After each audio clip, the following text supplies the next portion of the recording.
আসসালামু আলাইকুম। আমি চলে আসছি আরেকটা রেসিপি নিয়ে। এটা ডিমের অমলেট। এটা খুবই সুস্বাদু হয় খেতে, খুব সহজভাবে বানানো যায়। আমি 2-3টা ডিম ব্যবহার করব। আপনারা চাইলে আপনাদের পরিমাণ মতো, যদি মানুষ বেশি হয় তাহলে 4-5টা ডিমও ব্যবহার করতে পারেন। যেহেতু আমরা মানুষ কম, এই জন্য 3টা ডিমই নিয়েছি।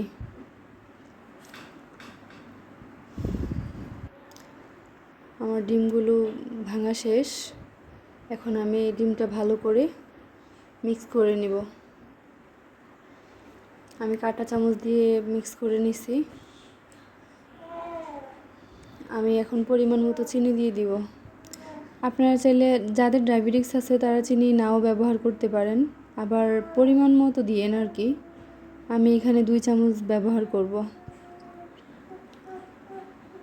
এটা অনেক প্রোটিন জাতীয় খাবার। এটা খেতে অনেক ভালো লাগে, অনেক সফট, ফুডিংয়ের মতোই কিছুটা। তবে এটা হচ্ছে ডিমের অমলেট।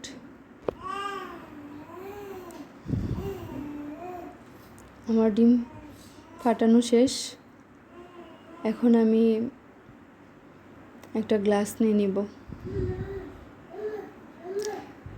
গ্লাসটা নিতেছি এই জন্য, এটা মেপে দেখব গ্লাসে কতটুকু হয়, আমি ওই পরিমাণের দুধ ব্যবহার করব। আপনারা চাইলে ডিম যত বেশি দিবেন একটু মেপে নেওয়ার চেষ্টা করবেন। আমি যতটুকু পরিমাণ ডিম হয়েছে আমার, ততটুকু পরিমাণ আমি দুধ দিব।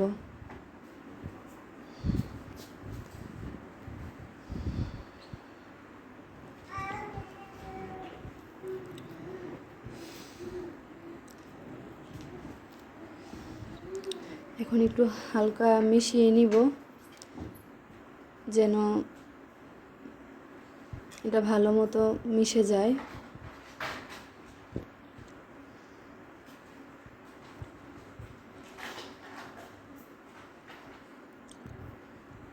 আমার প্যানে অলরেডি পানি দেওয়া হয়ে গেছে। আমি এখন প্যানে একটা স্ট্যান্ড রাখছি। আমি সরিষার তেল দিয়ে বা যে বাটিতে এটা বানাবো ওই বাটিটা একটু ব্রাশ করে নিব, যেন নিচে না লেগে যায়।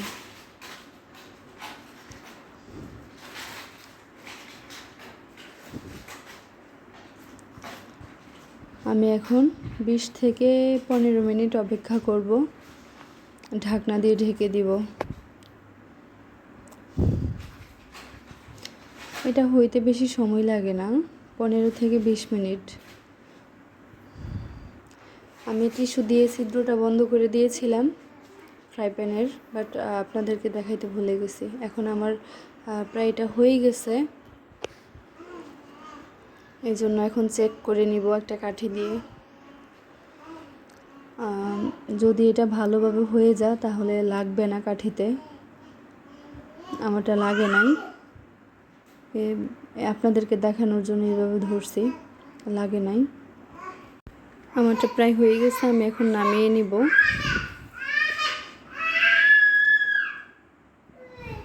একটু ঠান্ডা করার জন্য আমি একটু ফ্রিজে রাখবো। ফ্রিজ থেকে নামিয়ে আমি ঠান্ডা ঠান্ডা এটাকে পরিবেশন করব, তখন খেতে অনেকটাই ভালো লাগে। এই জন্য আমি একটা প্লেট নিয়ে নিয়েছি এটাতে পরিবেশন করার জন্য।